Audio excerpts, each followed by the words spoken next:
Welcome back, guys. Welcome to part 3 of Spyro. So this is going to be the boss episode, as well as the fight level episode. Now the boss levels tend to be fairly straightforward, and the bosses in this, I'd say, are fairly straightforward. Having said that, Toasty tends to be a level where I do lose a life. Rather embarrassing as well, but the enemies here are a right pain in the backside. But music, really dig it here. And again, this sort of background, so don't know. Always reminds me of a so. I was going to say, this is actually one where I find the rolls are pretty useful. There aren't any sheep or any fauna until the sort of boss area.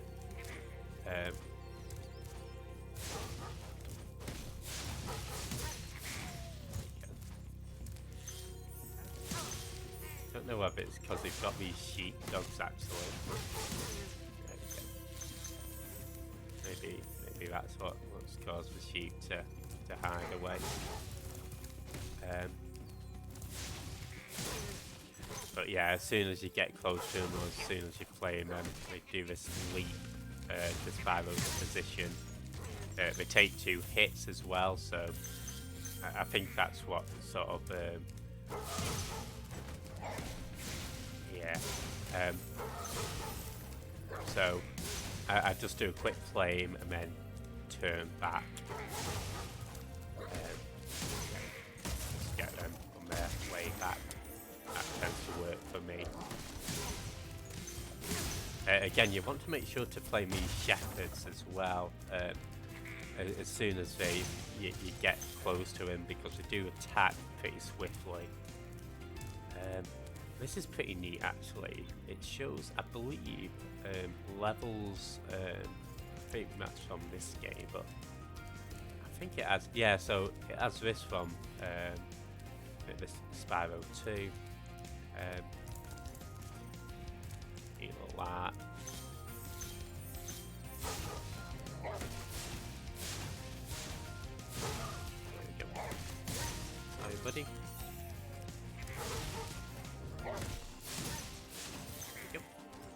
I don't think you're getting away, mister. Okay.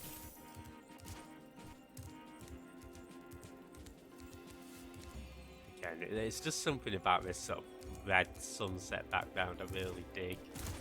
Okay, let's see what our dragon friend has to say. Evan. Nasty Nork has put one of his most devious henchmen in charge of the artisan world. Bring him on! I think I smell a barbecue. Be careful, Spyro. Toasty has many tricks up his sleeve. There we go. So it's just for one dragon this time.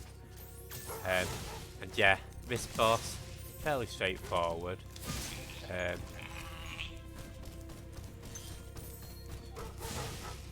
just sort of have to get rid of the dogs and then give the boss a little flame.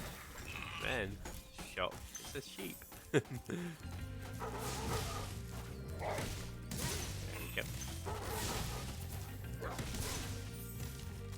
Get back here, buddy.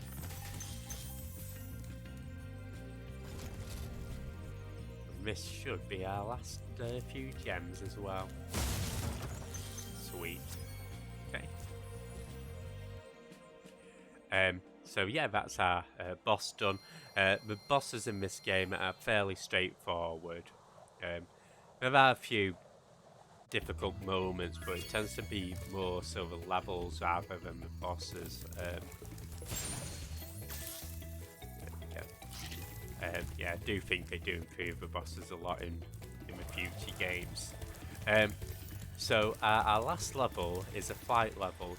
Now, you saw me unlock this on the first part, but just in case you didn't, or for whatever reason, you just need to step on each of these platforms, one at a time, without taking damage. Once you do that, you get access to Sunny Flight. Hopefully I can do this first time. Fingers crossed. And yeah, the reason it's called a flight level, not only does it have flight in its name, but yeah, you're sort of flying through, and you just have to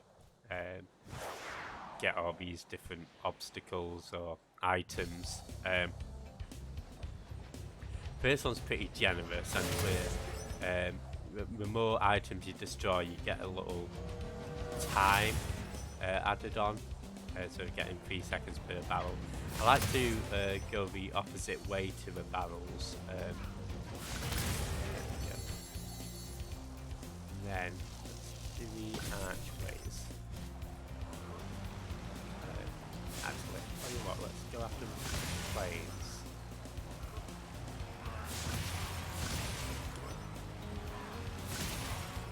Say I don't really have many of these mapped out. Some I find easier than others. I certainly find them easier in Spyro 3. It sort of gives you the order. So you'll see what we mean when we get to Spyro 3. But yeah, get those 3 archers, and we're just going to go get these chests in this cave. Yeah, I don't know whether you guys have any preferred order of doing this in particular. I've always gone for the trains first. I think there's a chest there. Go way back through it. And I think it's just the rest of the archers that we need. There is also a useless move, like if you press R1 you can do this loop-de-loop. I guess it's got an aesthetic appeal, but no utility as far as I'm aware. But hey, we've got plenty of time left. And here we go, last but not least. And doing all of that will net you 300 gems. So you get 60 gems a piece. And then it also records your time as well. So we don't need to retry, but we can just leave. And yeah, that's our flight level done. So we're back off to Artisans, and 1,000 gems, 16 dragons. Not a bad start at all, I would say. So that's how we're going to do each of these worlds. Is I'm just going to go sort of do the home world, clear that out, then do one of the levels, then do the other 2 levels, then do the boss on the flight, and yeah, we'll figure it out that way. So next time we'll be speaking to, is it Marco, the balloonist, and heading to the Peacekeeper's world. But until then, so thanks as always for watching, and we'll catch you guys next time. Cheers.